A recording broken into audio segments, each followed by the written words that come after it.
All you want is my hunger.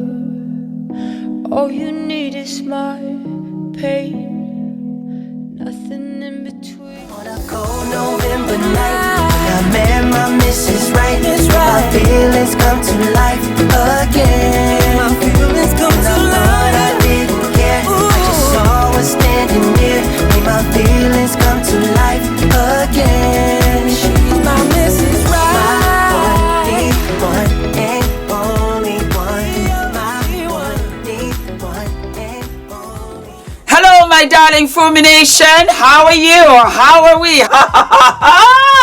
We are having a meet and greet on the 21st of April. I am so excited. It is now going to be my traditional yearly meet and greet here in London and all over the globe, because we go to New York next. And we are going to be at the fabulous Novotel Hotel, because we have Fumination coming from different countries. I'm so excited to see all of you. You can stay at the hotel. Let them know Fumination, so that you can check in. You can enjoy yourself. It's central London. We have our sponsors, JUVIAS Place, Colored Rain. We have Healthy Hair Studio is going to make our main entrance. We're going to live and love. We have Wardrobe of Beauty. We have a whole slew of other brands coming in, trickling in. We have caterers. I am promoting your businesses as well. So some of you can come out to me and say, Fumi, you know what? We can provide little chocolates for you. We can provide little cakes for you. And I will sponsor your brand here, because I'll be calling out your name every single day. I am so excited to be doing this, my darlings, because I am meeting you every single day. It's about giving to you. We have some surprises which I know you're going to die. You're going to be like, Fumi! And I said, you know what? It will be Fumination that shows up. They're the ones that are going to get it. The tickets, once the tickets are done, that's it. We've hit capacity. I cannot add any more. I cannot. I got you the fabulous hall. I got everything for you this time, and I made sure that all of us will be there together at the same time. If you don't get your tickets, that's it, mama. I am so excited. I am so happy. And when I tell you that we are looking forward to New York, I'm feeling kind of sort of good. I actually got into this little jumpsuit that I bought at a thrift store. You know, I'm a thrift store queen. We're going to go thrift store shopping together. You're going to live and love. For those of you that are stopping by for the very first time, you're so very welcome, my darlings. My name is what? Fumidesaluvold. And I am showing off and I am showing out, because just look at the backlessness of this. Do we live? Do we love? I'm gonna get up and show you the entire outfit. But I was like, you know what? Why not, Fooms? Why not? Why not give them a little something to look at? I'm lifting my weights. You guys keep on with the exercises. Remember, the resistance will really plump you up. The boobs, it will really plump you up. You're going to live and love snatching your waist to the point that if I don't lift weights, let us say 3-4 days, I'm like, for me, lift, because I like the way that it pulls me in. The hardest for me are my thighs, not my legs. I've got my legs, but here where I got all the meat, it's intense. So I bust a move every single time. And you're going to have lots of fitness episodes this week with my fabulous trainer, Edrican. You're going to love her. Edrican and I have been friends forever, and she's 54 like me. We're going to be 55, and she's a beast when it comes to workouts. I've shown you, and we're going to have some more. Let me get up. What do we think, my darlings? I live and I love cream. Live and love cream. And you can wear it during the day. And what I like about it is that it's got that kind of skinny leg. It's a very slim leg. And I'm wearing the mules that I wore the other day because they're in the office here. I really loved the backlessness of it all. And I got rid of the back fat. Oh, it was a beast. But we got rid of it though. So I thought, you know what? Yes, Fooms, you can go ahead and you can wear this. You know, fun. And I'm that kind of person where if I see something that I like, I will buy it. Even if I'm not that size or it needs alterations, I will buy it. All right, so why are we here? We are here because we have Kayla Nicole. And she responds to being called a deadbeat mom for leaving her kids to be raised by their dad. Let's listen to it. Yeah, that's the best thing. Hold on. You know, daddy left right after, but me, on the other hand, I got a good baby dad. So, I mean, he literally the day we got into it, the day we fought, the last fight, the breakup, all of that, he asked me before he left the house and was getting his stuff, he said, can I take the baby? I said, yes. And he asked, you know, can I keep my son? I said, yes. I want me to tell him no. But it's not like he have them and I don't have them. We just share. We just share. Like, he all the way in Alabama. I'm in Georgia. What sense would it make for me to have 2 little children by myself and all our life is back home? I'm here like 2.5 hours away. I can't just struggle here by myself with them. And you know what I'm saying, what can I do? Just call and cry if I'm having a hard time. But luckily, when I do keep them by myself, my kids do not trip on me. They got their routine, they got their bedtime, they listen to me, we have fun. We just don't show people all that. So you guys, I put out a poll and you said, Fumi, we really want you to talk about this. Kayla Nicole responds to being called a deadbeat mom for leaving her kids to be raised by their dad. I don't know how old Kayla Nicole is. Let me find that out, because she's a huge influencer with about 5 million or so. In June, the internet star Nicole Jones Kayla Nicole Jones announced her divorce from the husband just after 2 children. She has 5.4 million subscribers on YouTube. Then on Instagram, she's got 6.7 million. She's got more on Instagram.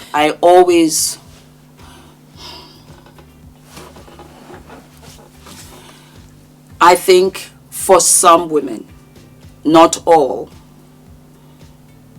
especially YouTube influencer star like her, you're too young to play mama, because you really are a kid still, your very self. It takes a village to raise a child. It takes a village. I don't know anybody that says I can do it on my own.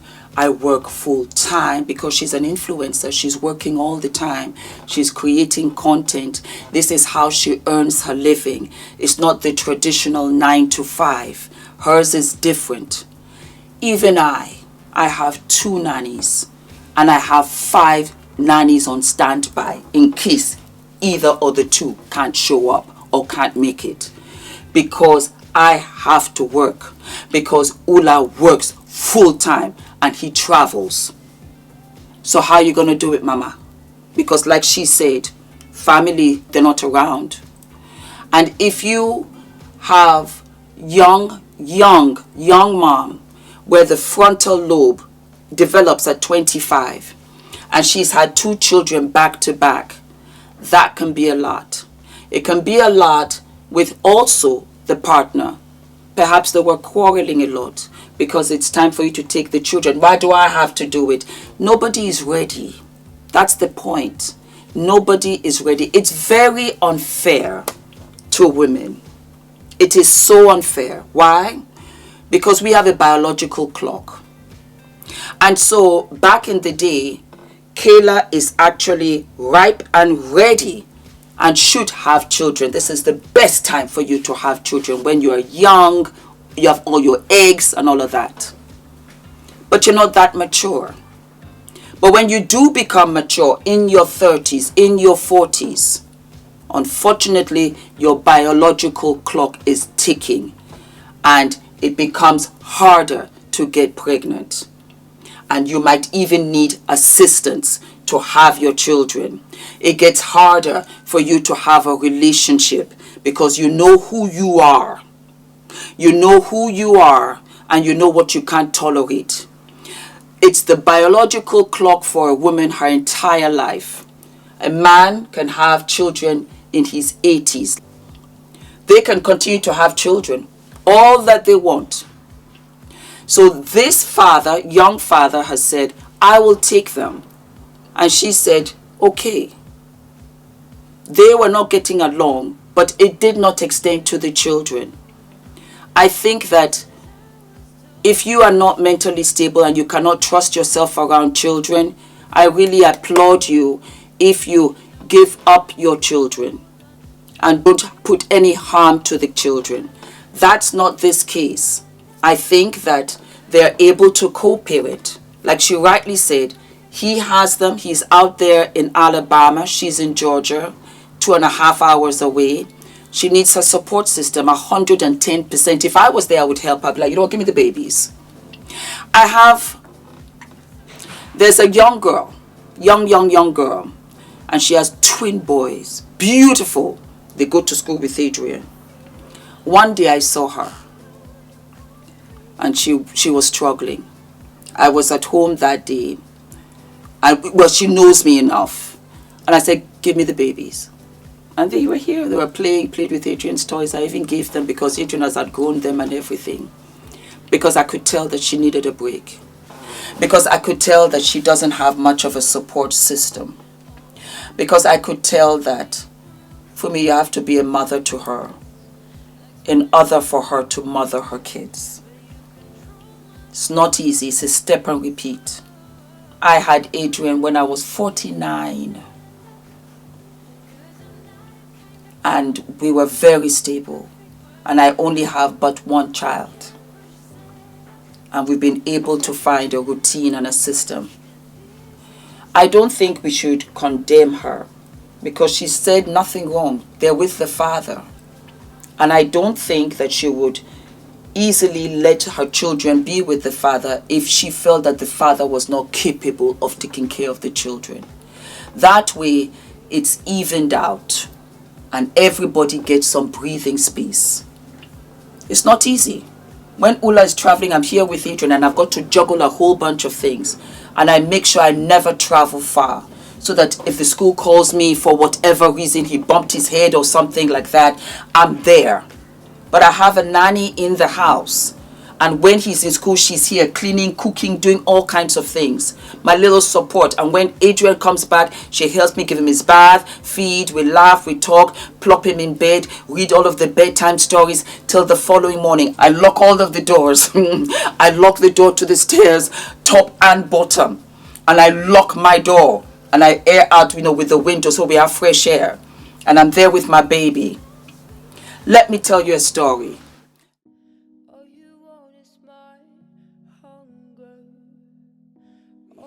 Listen to the story. It was in our old house. Ula had traveled. And I was with Adrian. And it was a little flat. And we had 2 bedrooms. We turned one bedroom into an office for Ula. And the other bedroom was for myself and Ula. And I had Adrian's cot by me because I was breastfeeding. But sometimes, Adrian would be so fussy that it was just easier to put him by me. And he was lying by me. And I could hear somebody opening the door. And the person opened the door. It's very funny because you can say 100 things. Oh, I would have, could have. But when it happens and you're with your child, it's a completely different ball game. The man skirted around the kitchen. I could see the shadow. And I had nothing but my phone. But if I put up my phone, the light would go on. I didn't want to wake Adrian because Adrian was sleeping. And I didn't want the light to reflect for him to know that we were inside. And he was bustling around in the dark. And it was as if he was trying to look for the light, of which he found. And then he walked directly to the bedroom. And I said, if you take one more step further, I will kill you. I have enough. Oh my God, oh my God, oh my God, oh my God, I'm so sorry. Oh my God, I'm drunk, I'm in the wrong house. Oh my God. It was my neighbor who lived above me. And for some reason, he had got it mixed up, confused, whatever. And right above me, and he thought he was in his flat. And he ran out. And I have made the mistake before. To be fair, because we were 42 Gooch House. It has been many times. You know, your mind, you're in the elevator, you're on the phone, or you're thinking of something or whatever, and somebody has buzzed the second floor or the fourth floor, but you didn't pay attention to it. And so you walked up with your mindset that you were on your floor and tried to click in your key. But unlike him, the key wouldn't work. Then I would look up and I would see it's 52, or it was 32 or 22. And I'd be like, oh, my bad. And I would go. The relief that it was not a burglar, I will never forget. And the irony of it all, I was prepared to die. If it meant that I had to do what I gotta do, I was going to do it for this little baby on the bed. And there was a part of me that just went into self-defense mode. I couldn't feel myself. I had to get up. Adrian was still sleeping by me. He didn't even wake up, nothing. Because I said it so quietly, but you heard me. It takes a lot to be a mom. And you see, once you're a mom, you cannot unmom yourself. The child cannot go back into your tummy. That is why I always tell you girls, take a doll, because they did this in class. Take a doll and look after that doll. Feed the doll, wash the doll. The doll cannot be left alone. The doll will need a babysitter. The doll has its feeding times. That doll is going to interrupt everything in your daily life. You will have to adapt to a new life. That's a baby. Forget the life that you had. Once you have a child, your responsibilities, your priorities are different. And it requires maturity. It requires sacrifice. It requires patience, understanding. And it requires for you to really accept the fact that you are responsible for this young person's life. And you have to shape that person. And you have to be able in clear conscience to do the best. To do the best for that child, because that child did not bring themselves here. You brought them here. Whether it was on a drunken night, whether it was planned, you brought that child here. And now that the child is here, oh wow, boopsie woo, there's no handbook to teach you how to do it. Enjoy your single season. Enjoy the seasons when you didn't have responsibilities, when you can travel, you can sleep at home all day long, or you can work and create a career for yourself or whatever. Enjoy it until you're ready. So the only way you can do it is to freeze your eggs, to buy you time until you know that you're ready, until you find that guy, until whatever. Because in the class of 40, or how many you are in class, not all of you are going to make it. But you have to learn in this day and age of technology, of medicine that has advanced so much. Women, your biological clock does not have to make you deaf. And you also have to educate yourself. Why am I sleeping with him without protection? Why am I putting myself in this situation? Because Kayla put herself in the situation of having 2 children back to back. She thought she could do it and she couldn't. Mama, nobody can do it. I really don't want you to feel bad. I think that you're doing the best that you can. And you just keep on going. For all the young mamas out there, let's not talk to each other like that. Let's not do that. Express how you feel. But he's the father. He said, I'll take them. She said, okay. And they go back and forth. That's what I understand of it. Correct me if I'm wrong. Because she's out here being an influencer. It's a job. It pays her bills and then some. It's a job. And anybody who says, this, you don't know how much she's getting paid. I respect it. Because it will go into savings, it will go into future. This will not last forever. Nothing lasts forever. So you have to have a nest egg. That's what I keep on telling you. Find what you're good at. Monetize it. Be the best at it. It will give you freedom. That's your bank. That's what she did. She found it. She monetized it. She's good at it because the numbers don't lie. And here we are. Que sera, sera. Do not forget to like, to subscribe, hit the notification button, my darlings, and I will see you what? I'll see you sooner than later. All of my love.